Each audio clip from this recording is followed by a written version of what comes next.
We don't need to lock them away, just close it. It's not locked. What the heck?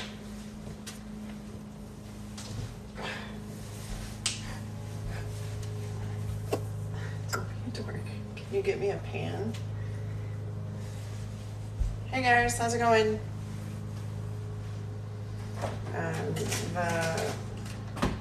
The medium size one should be fine. What's new? This one? Yeah. Hello. We're gonna quick make some veggies for fajitas I'm here. because the fajita meat has actually been cooking in the crock pot all day. Yeah.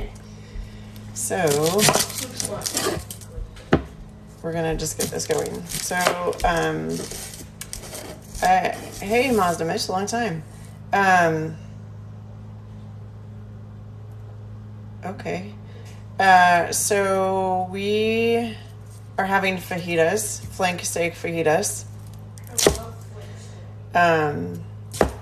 Flank steak fajitas are best done in the crock pot, in my opinion. And the reason I think that is because I don't have time to cut up all the meat and saute it at the end of the day. And so I just use the crock pot as a way to kind of help me get that meat nice and tender and then be able to slice it up and serve it pretty quickly.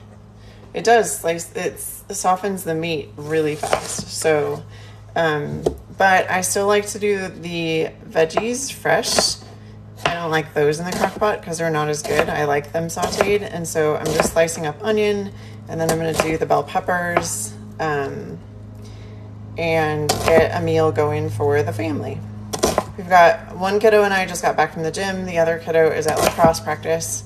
So did I see my gray hair? I see my gray hairs every day. I'm very aware that they are there. I feel like I get more by the minute, actually, and I'm debating if I'm going to quit putting highlights in and trying to cover them up. Just because it's kind of a pain. But, how was everyone's weekend? It's Monday. And apparently some people are trying to write some not so nice stuff because your comments are getting filtered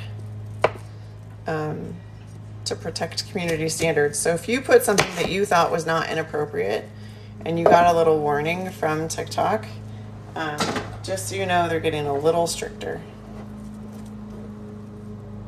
Yeah, cooking at home is the primary way that we eat, actually. We don't eat out a lot. Okay. I don't know why I'm giving you anxiety. I take really good care of my hands.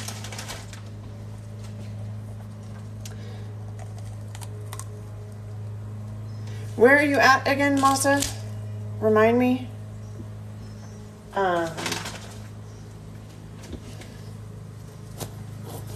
Today felt like a nice fall day here too. It was only in the high 60s and a little bit of a breeze, and the breeze was cooler.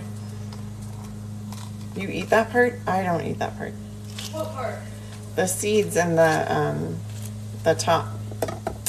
I'm making fajitas.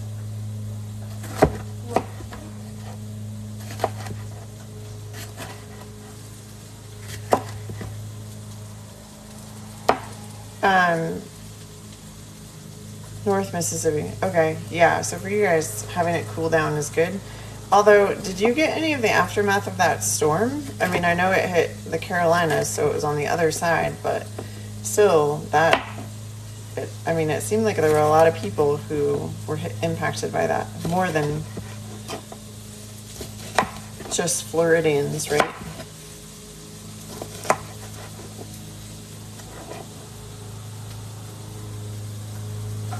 I will do that. Back to treadmill. iFit rocks, but I won't be listening.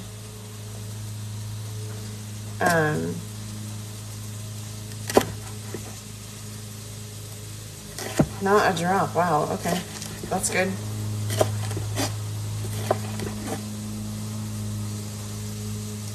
Onions do help with blood flow. They also say that if you eat a half a raw onion every day, it helps detox your system. And some people will even cut them in half. And then, thanks, wise one. And then they'll eat them or slice them and put them on their feet and put socks over them to help detox through the feet. Isn't that crazy? That is not something I do, but it is something that, like, it's very common in the Middle East. Hey, Neo. I think I might have missed your other comment, but... So, how many of you found value in the video I did about aspartame? I don't know if the video is pausing. Oh, I could check and see if I'm connected to the internet. Give me a second.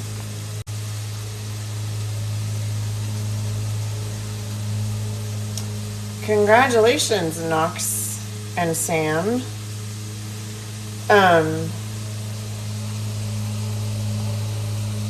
So it's sliced onions on your feet is detoxifying. But so Eve is asking, would a calorie deficit, walking, and weightlifting be sufficient for a healthy weight loss?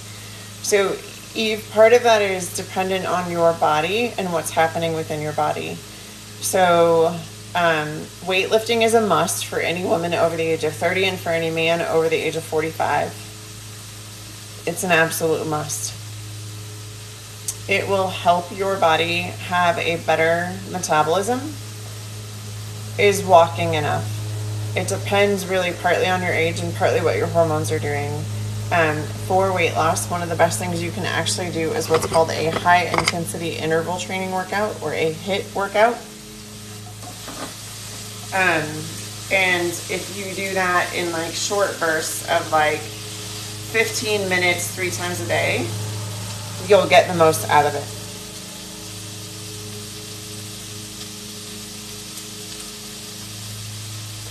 So Michael, I did a video.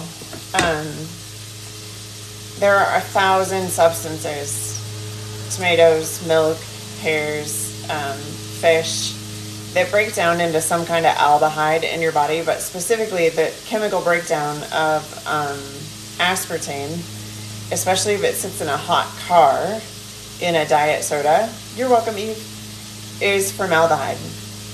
And they literally created this product on accident while trying to create a pesticide, and then said it's safe to drink. Aspartame has been linked to cancer, it's been linked to gut issues, it's been linked to high toxicity in the overall system.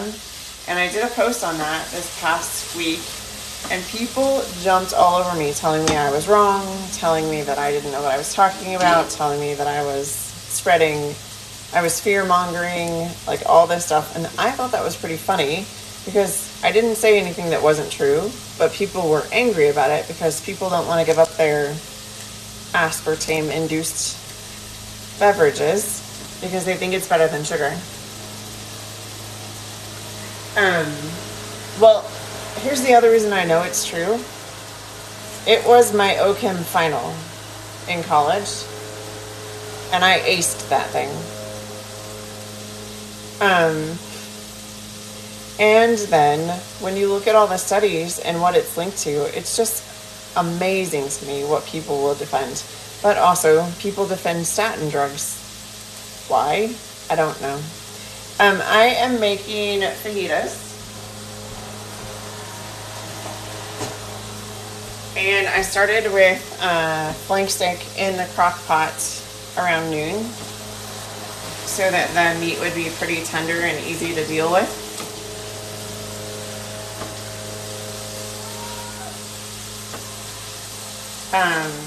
And I'm just sauteing the vegetables now. So somebody's asking if I'm a doctor. I have my doctorate in physical therapy, and then I am a certified functional medicine practitioner. You need more protein than just what you're going to get from eggs. The adrenal cleanse depends on how far down the path your system is. So if you're pretty far down the wrong direction, you're gonna need at least 120 days. If you're okay, then you might only need like 90 days. Everyone needs at least 30 days. Sorry, there's gonna be a water noise in the background. I apologize for that.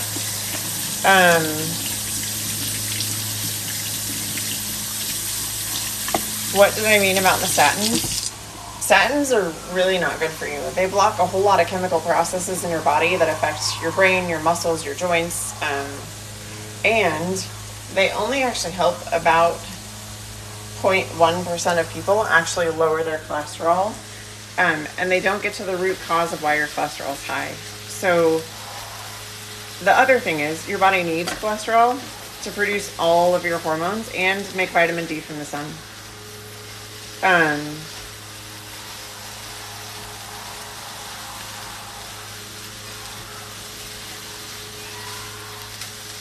Brenda, I'm sorry to hear about your husband. There are other ways to stimulate your appetite other than a drug.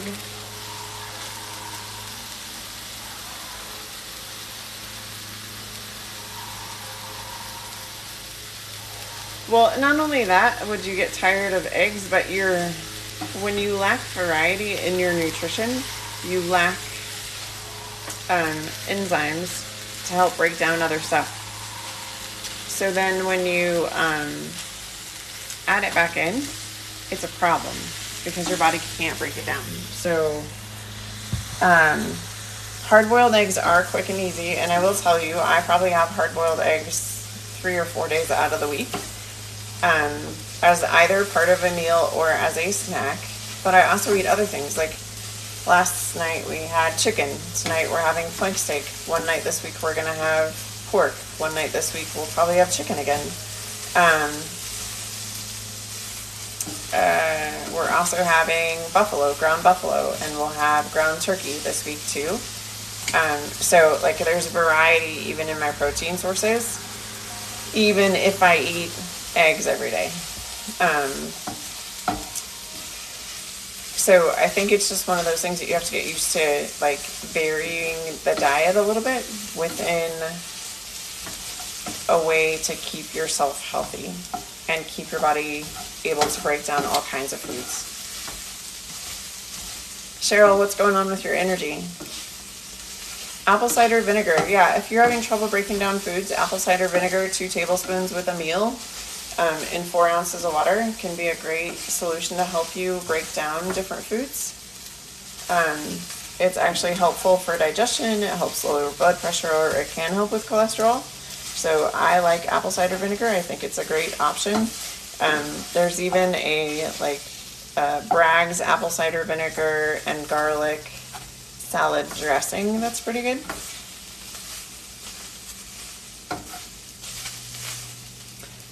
I do not agree that you can get all the protein you need from a plant-based diet. Part of that is because you can't get all the amino acids from plants, so you have to supplement. So there's that. Not only that, but when we look throughout history, there is not a single society of people who have been 100% vegan and lived very long. So yeah, you can drink it after you have a meal or while you're having a meal, like on your salad with salad dressing. Do I have an issue with lots of eggs and chicken? Some people only eat eggs and chicken, and that's fine. Ever had Wagyu? Yes.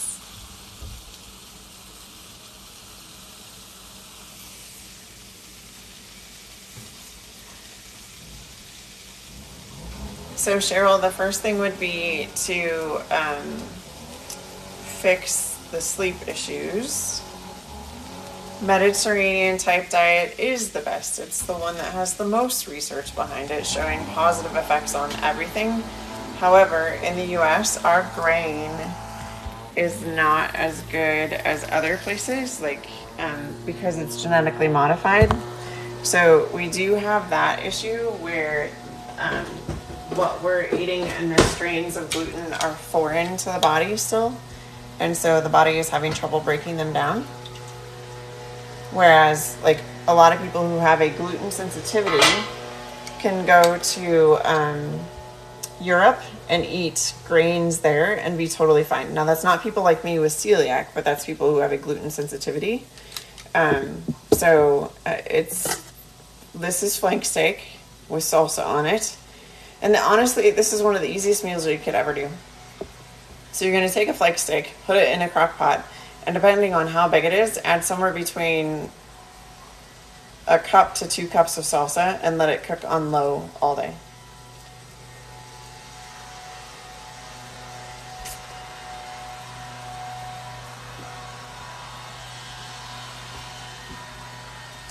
Well, so meat making you feel ill is usually a lack of enzymes in your body that are necessary to break it down.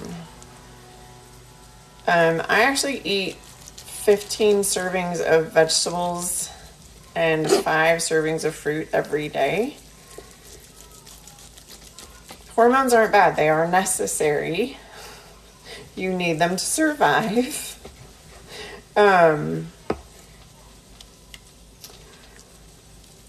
But it's when they get out of whack that we have problems with them. I like to cook. This is one of the ways that I actually relax. Plus, I think it sets a really good example for my kids when I cook, because it shows them that it's possible to work a full-time job, get kids around to all their sports and activities, and still eat healthy. I think that that's really important, because I think that people have given up on the family meal and have started with just fast food, and it's not healthy. It's not a healthy lifestyle to just eat fast food all the time. And we don't eat fast food. And even when we do go out, it's like once a month because I cook at home.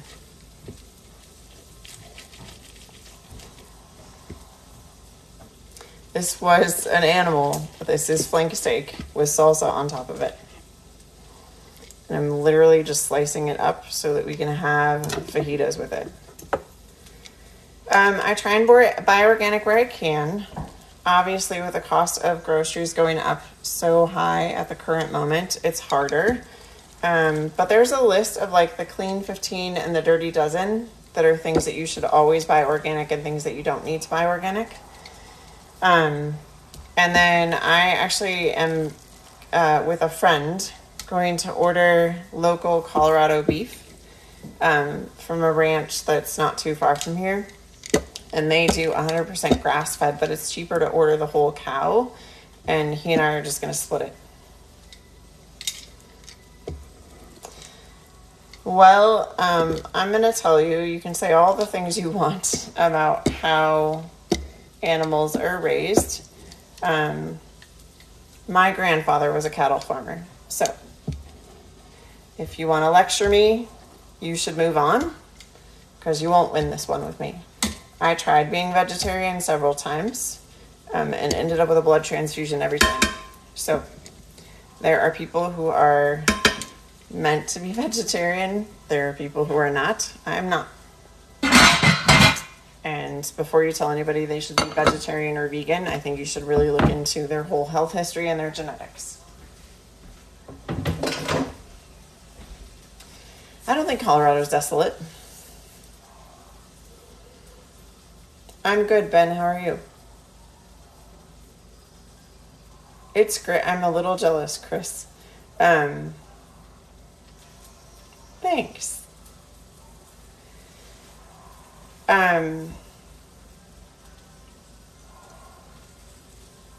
Where do you live now, Otto? Or Otto? And I'm not saying that people can't live the lifestyle that they choose. But what I see a lot of times is that a lot of people who have eating disorders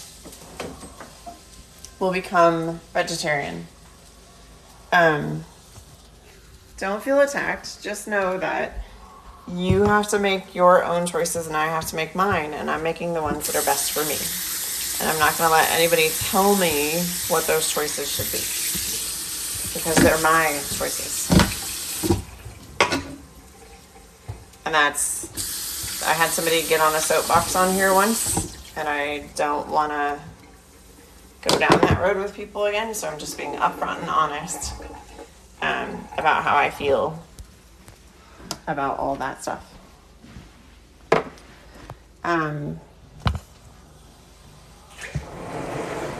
I don't think that one's ripe yet.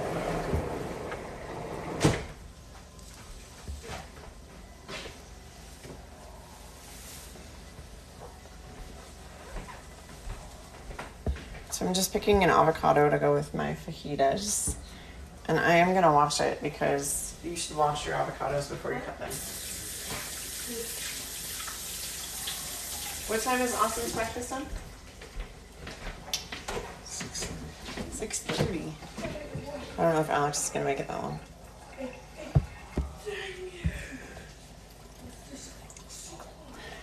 Scooter is normally very pleasant on here. They don't need to move on. They just don't need to. That's funny. There doesn't need to be a lecture about how everybody should be vegetarian or vegan, because I don't think that that's appropriate. And I don't know if you guys just saw the comment about eating fast food, deer, rabbit, king salmon.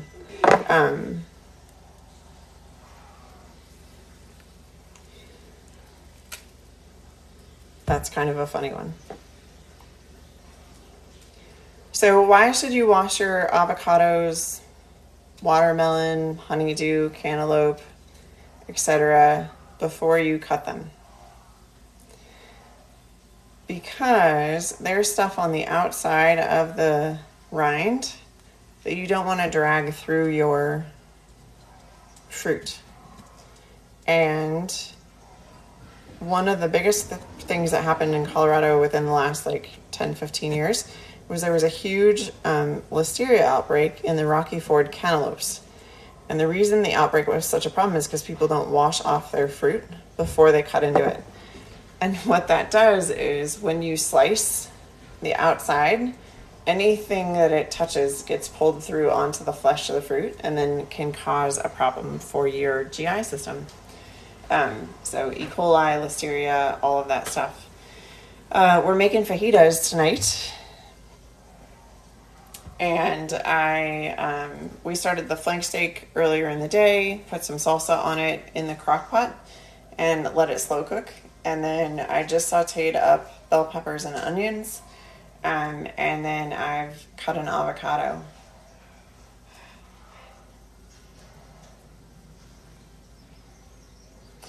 If it was only one, Lily, it should be okay, but you still want to get them monitored fairly regularly. Because what we're looking for is for a change over time. And if you're not getting them monitored until there's a problem, we don't know when the problem started. But if we know when the problem starts, there's a better likelihood of correcting it without a ton of intervention and making some suggestions on subtle changes.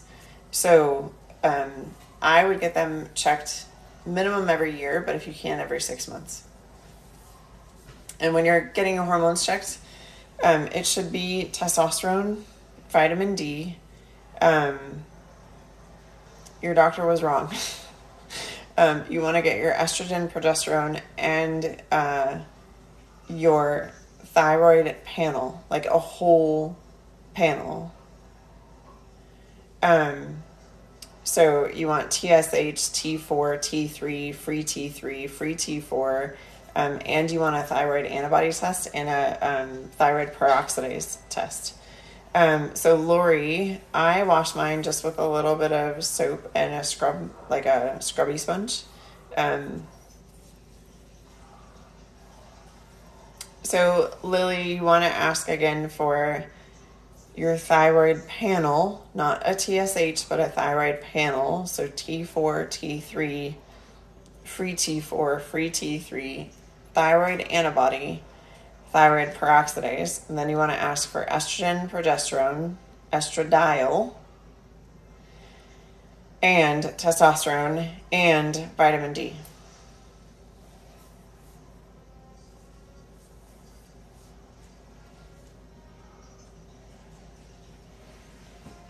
And again, you want to get them checked fairly regularly because we want to know when they start changing so that we can do small interventions instead of waiting until you're tanked and having to do a giant intervention.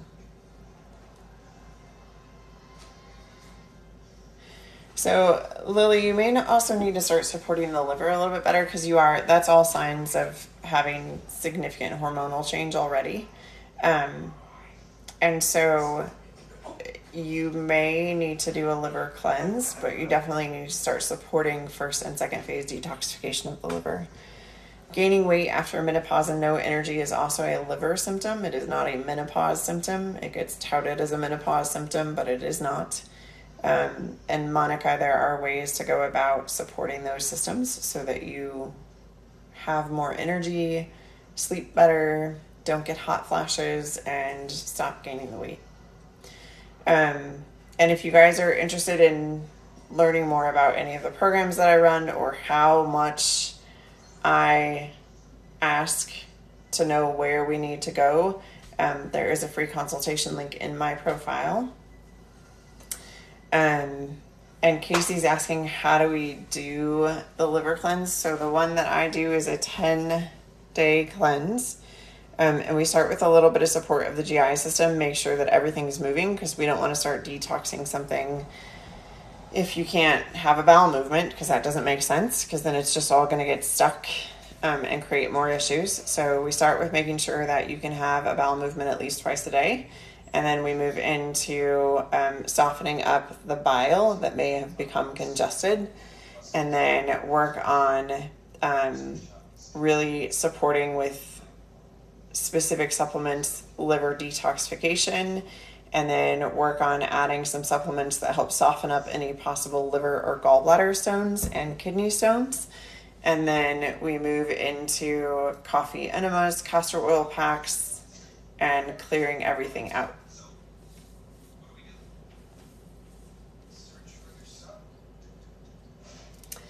Tell you more about menopause solutions. I mean, the most important thing, honestly, is to have your liver being perfectly working fine. And so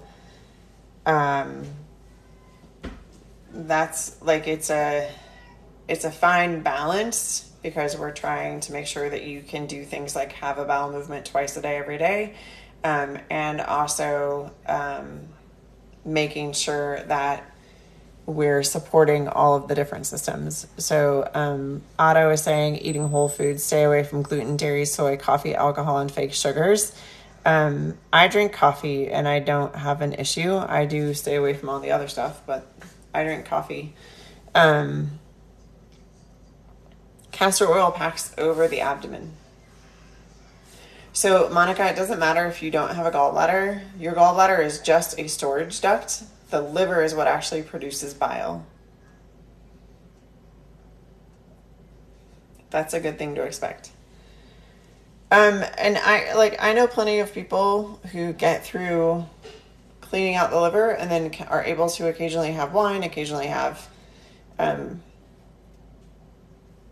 other stimulants, coffee, etc. Like it's not an all or nothing thing. So the all or nothing approach doesn't work for me. Because that's not living, that's surviving. Does that make sense? Yeah, there are links in my profile for supplements, but we can also have a chat about that. There's a link in my profile for castor oil packs that are already pre-made for you too. You just purchase the kit and it comes through to you as a kit that then you just wear. Dance California, no, the liver is what produces bile. Gallbladder stores it and releases it. They actually sit right on top of each other too. And the pancreas is on the opposite side. Hey, North Star Angel, I'm well. Sorry, just scrolling back through some of the older comments. Adhesions from surgery, still safe to do a liver cleanse? Yes, very safe to do a liver cleanse. probiotics with the detox, we got to get things moving first. So just adding probiotics to the system doesn't always work. For some people, that actually creates more GI issues. Thank you, wise one. So castor oil, it's very healing, but it helps pull out toxins through the skin. And since your GI system actually sits so close to the skin, you can pull out a lot of stuff that way. So North Star Angel with the liver flush that I have people do, I have them use castor oil packs. It's the same, basically. The liver cleanse is a little bit easier, but not as effective. But they're basically the same. But, well, I shouldn't say it's easier. The liver cleanse takes 6 months. The liver flush takes 10 days. So it depends on your idea of ease. And then you do have to support after you do the liver flush with some healthy habits, but it's not that hard, honestly. I mean, bell pepper, onion, avocado, flank steak. No, you're not ingesting the castor oil, you're placing it on the skin directly. So there's not, I haven't had anyone had a reaction to it. And it's pretty darn effective. So,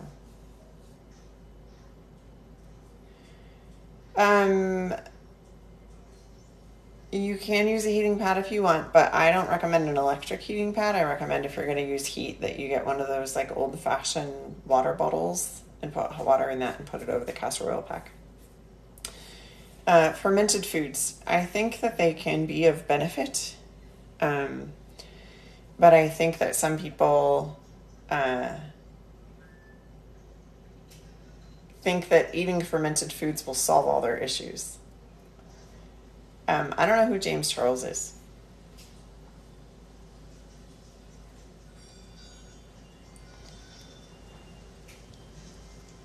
Like, you're talking about, like, in acupuncture, they'll say that somebody has too much heat in one area of their body, whether it's the upper part or the lower part or that kind of thing. We cleanse different systems. Have a good night. Oh my gosh, I think it's hailing here. And I've got a kid at lacrosse back to practice.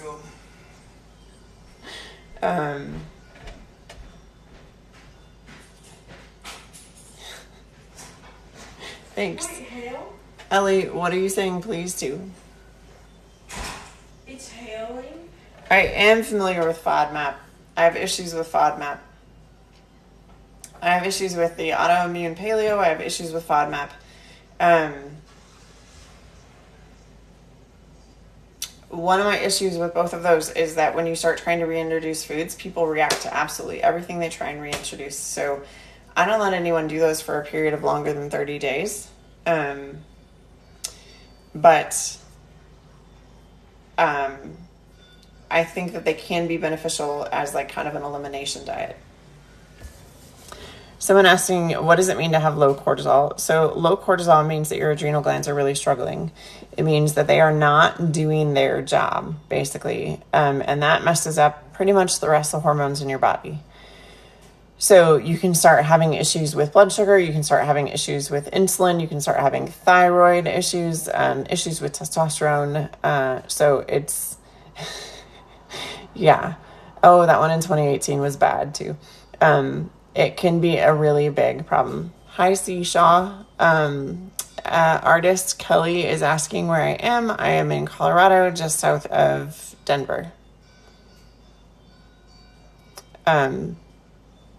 Does that answer the question about the low cortisol? The other interesting thing is cortisol testing. Good night, Ralph. Cortisol testing is not done correctly. It should be done where each individual sample is kept separately, and they should be doing urine and saliva at least 5 times throughout the day. And really what they do is they have you pee in a cup and then pour it into the same container. So Ellie, I need you to stop or I'm going to block you. And so they don't know what your cortisol is doing throughout the day, and that's a problem. So in order to get a proper cortisol level, the Dutch test is your best friend. You're going to Parker this Wednesday. Nice, Tom. Do you have family there? And did you order the MetaPower kit? I don't think ice on the belly helps with inflammation that much. All right, guys, I gotta get rid of somebody if it'll let me.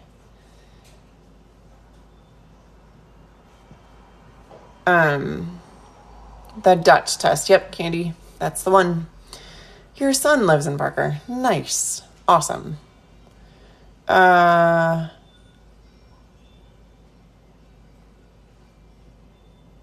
The castor oil packs. There is a link in my profile for the castor oil packs that I use that are pre-made, and you just literally have to put them on.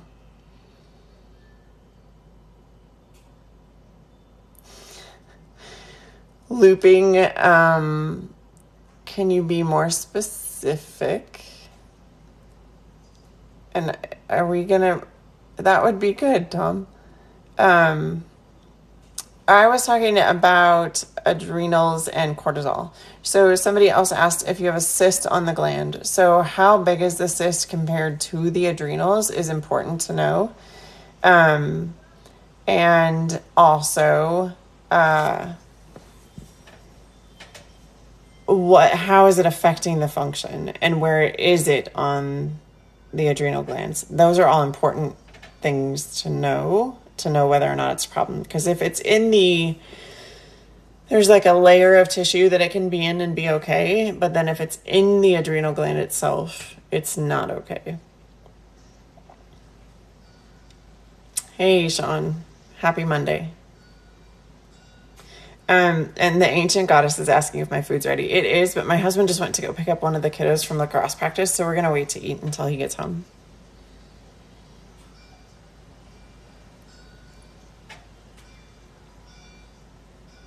So, yes, ocean blue. Hypervigilant, obsessive compulsive, perfectionism. All of those things can lead to issues with your cortisol. And Otto, I'm glad that you fixed all that stuff.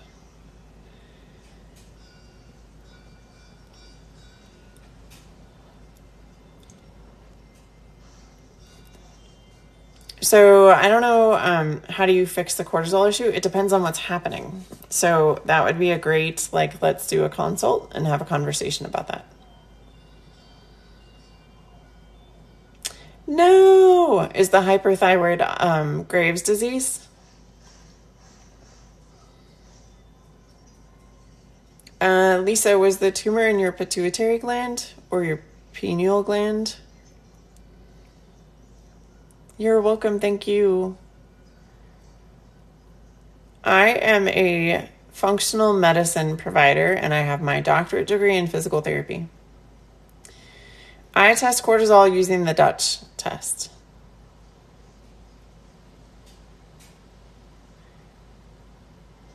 I don't know what you're talking about, Sandra. Yeah, Lisa. Hugs. The bad thing about Cushing's or Addison's is that it causes things to go so out of whack that then your body can't really balance and you start having issues with tendon issues, muscle issues, things not healing. So Ocean, it means that we look at the root cause of what's causing your issue, not try and medicate it with just something that isn't helping the problem. It's just masking, like putting a Band-Aid on a gunshot wound.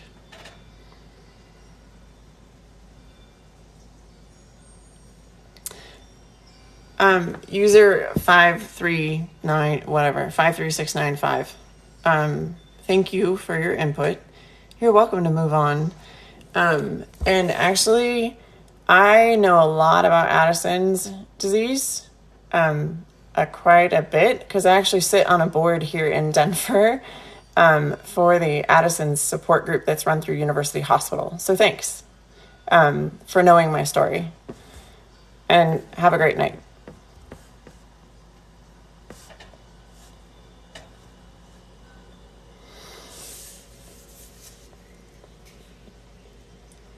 Oh, Otto, that sucks. Interestingly, though, the hyperthyroid when you were younger could have been the first symptom that you had something that was autoimmune happening. And it's kind of sad because it usually takes quite a bit of time for people to get diagnosed with autoimmune. Sandra, I can't afford every health kick.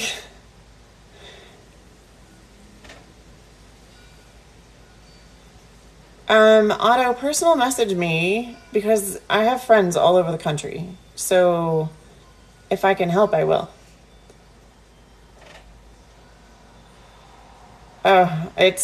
It comes in droves, artist. In droves. And yeah, actually, the funny thing is, the reason I got asked to sit on that board is because I had a woman who had a rotator cuff surgery. She wasn't healing after surgery, and I was just kind of noticing some things about her and asked her about her general energy level and asked her about how she healed from cuts and things like that, and started asking her about like what she was eating during the day, and she was very puffy, like not fat, but puffy in her face and in her midsection, but then she had really toned arms and legs. It was the craziest thing. I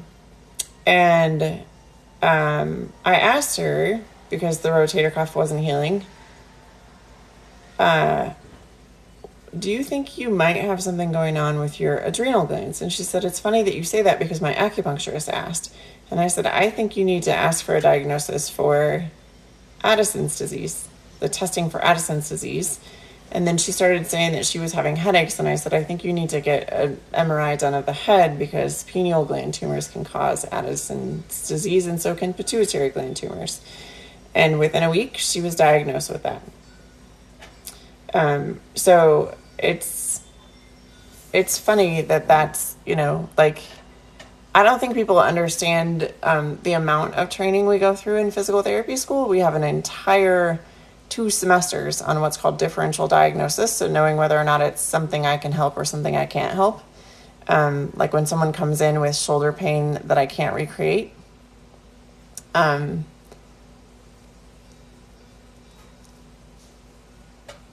It's probably not the shoulder. And if it's not coming from the neck, then it's coming from an internal organ. It does, UCTD. I don't know enough about that one to talk about it openly. So Jay Lilly is asking, where is your profile? If you click on my profile picture, it should take you to my profile. So yeah, Addison's disease, Cushing's disease, those are both ones that I'm kind of passionate about, because it usually takes too long for people to get diagnosed, just like any other autoimmune disorder. But these people, like, they've tried literally everything and their body literally doesn't heal, from anything. It's really sad. But the ankylosing spondylitis is also super painful. So, hugs.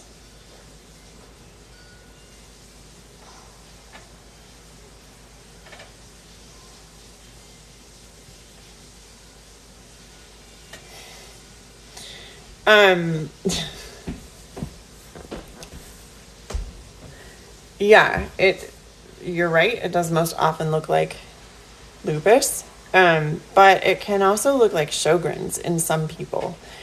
So it's one of those ones that, like, you can have symptoms of lupus, you can have symptoms of RA, you can have symptoms of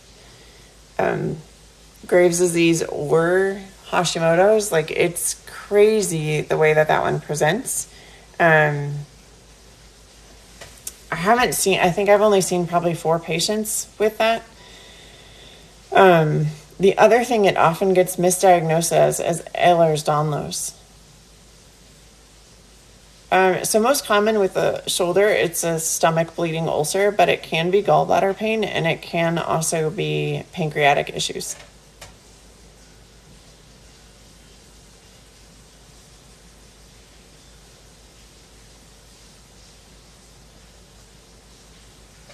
Hugs to you too. So, ocean blue, and please exit. You might be a candidate for the autoimmune paleo or FODMAP diet. But if there are foods you know you enjoy, if you go on those diets and then you try and add them back in, you will react to them. Guaranteed. And that's unfortunate. Because you might be somebody who really, truly benefits from that. But then adding foods back in, you're going to struggle.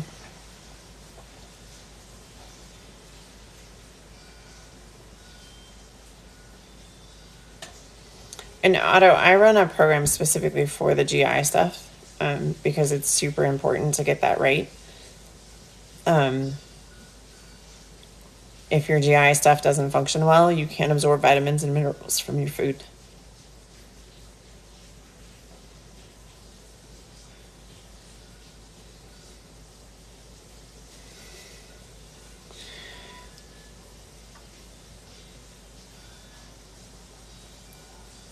So, we have got,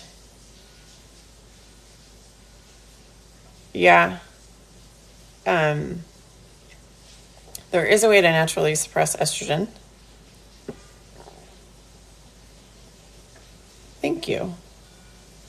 The best supplement that you can take to naturally suppress estrogen is a supplement called DIM, D-I-M. You can also use licorice, like the licorice root, not the candy. And you can use, I lost it. It's gone. So yeah, there are things that you can use to naturally suppress estrogen.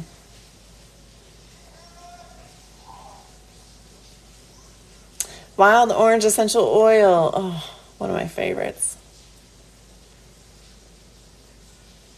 Well, stomach cramping, you're probably, it depends on when the cramping happens. Good pile of blueberries. Go to bed. I know. 8:30. I've got 2 hours till bedtime. Oh my gosh. DIM, D-I-M. And licorice. Oh, keratosis. Ugh.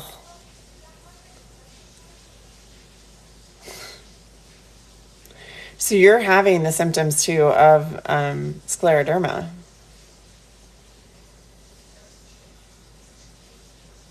The E-link is too long for what? Pile of blueberries. I've been okay, Chloe. How about you?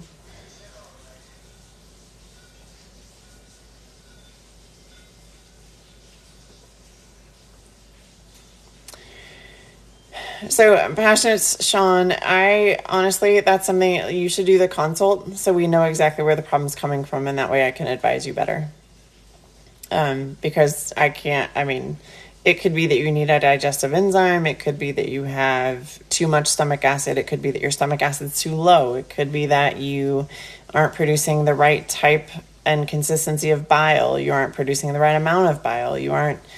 There's all kinds of things, right? So it's not like your GI system is several hundred feet long. You can't say it's one thing that's going to help it if we don't know where it's going.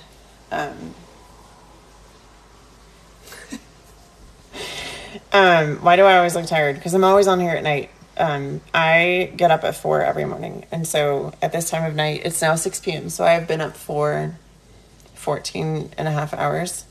And I was at work this morning at 4:30. So, Chris, thank you for this question on the weight loss shots.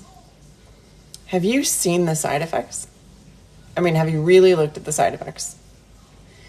This newest one, Mounjaro, has side effects of nausea, vomiting, diarrhea, weakness, your blood sugar being too low, so needing to eat sugar to boost it back up, which we know sugar creates inflammation. It's an appetite suppressant, which if you go into looking at how to keep your body strong and healthy, suppressing your appetite entirely is not it. And it's really alarming that people think that this is the answer. And all of them say that you must do this with a healthy diet and exercise. But if you're worried about your blood sugar dropping so low, would you feel comfortable going for a 3-mile walk? I wouldn't. Like, come on. Hey, Carlos. I don't know that they consider them related. Might be, but they're all autoimmune, so yeah. So you have a drug-induced type 1 diabetes. That's awesome. You're welcome, Ocean Blue. H2 receptor agonists, are they an alternative to PPIs? It'd be interesting to know if you actually even need a PPI. The PPI is a definite no if you're over the age of 30. Why? Because it stops absorption of calcium from your food, which means that your bones become brittle.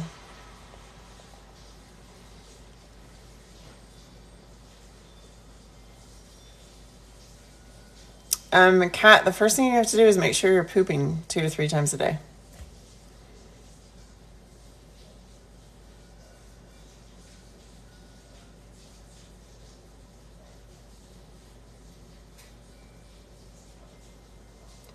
Your blood sugar drops to 30. Holy crap, I've been there.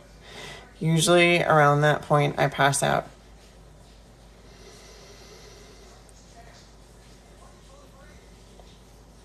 Where are you, Ocean Blue? Yes, it is, Adonia. You can go and purchase it, and that link is it in my profile? I don't know. If it's not, message me and I'll send it to you.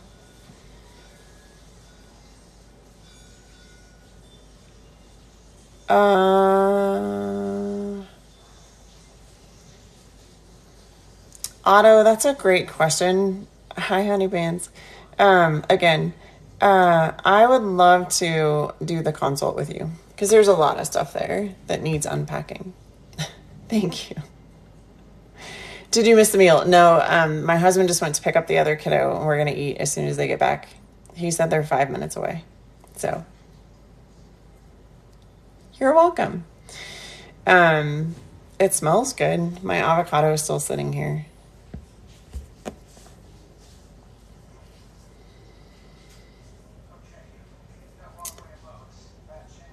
I do consult with Canadians. And then if you would like someone that's closer to you, I have tons of friends in Canada who are just like me. So I could refer you if you wanted to work with somebody that's closer. And if you want to work with me, we can do everything virtual. I am good. What are you talking about? No Canadians. I have tons of Canadian friends. They're great people. I love them. I'm in Colorado. What's happening here? Are you with diabetes, a doctor, or what? I don't have diabetes. We were talking about it because of some of the things of the new weight loss shots. Oh, Chloe. Chloe, you're in Ireland, right? In Ohio. Okay.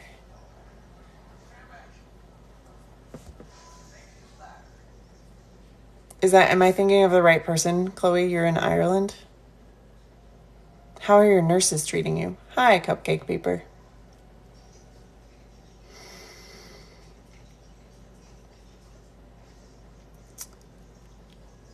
Yeah, okay. So we had the pleasure one night of having Chloe on with her 2 nurses, and they were funny and fabulous.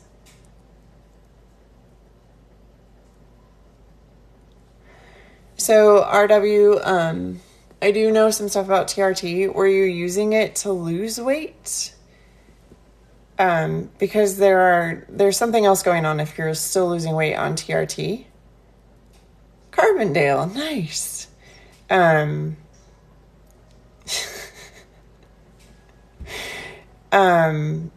lot of times when we're losing weight, using something that's meant to build muscle, it's because there's a malabsorption issue.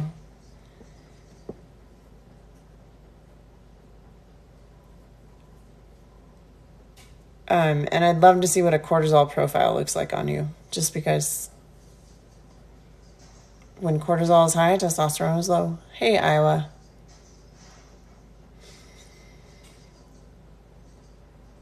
So the professor, do you actually teach? Like, are you a teacher?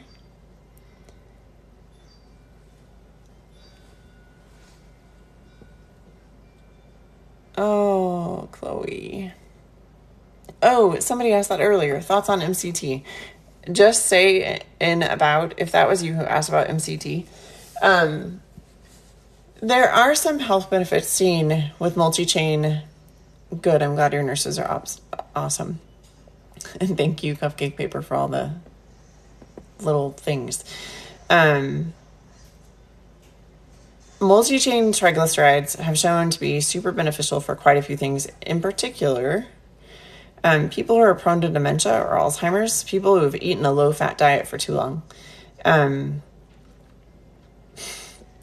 Ralph, why are you smoking? So when you look at the research behind use of MCT, you want to make sure that you're using it appropriately. Like, you shouldn't just eat spoonfuls of it, obviously, but eating things that you cook it in, eating things that are healthy with it in it. Like, if you're going to do the whole bulletproof coffee and put it in the coffee, you know, that kind of thing, you can do that. Remember, though, that it is something that your body still has to learn to process. So you don't want to, like, jump into using MCT every day if you haven't used it. You want to ease into that. So start with, like, 1 day a week for a couple of weeks, then maybe 2 or 3 for a couple of weeks, etc. Cortisol, does that affect the thyroid? Absolutely. If you are in fight or flight, your body is not going to be in reproductive mode. And reproductive mode includes the thyroid, believe it or not. So it absolutely affects the thyroid. Oh, look at that. I have a little garland on my head.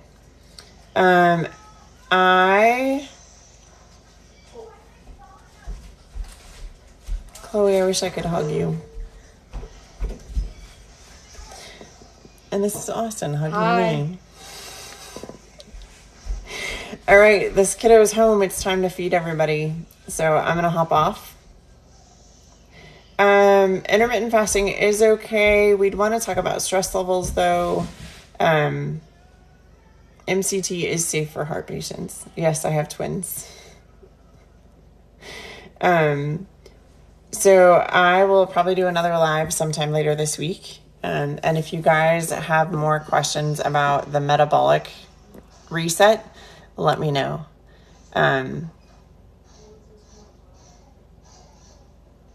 Okay, I will look that up, pile of blueberries. Have a great night, you guys. Bye.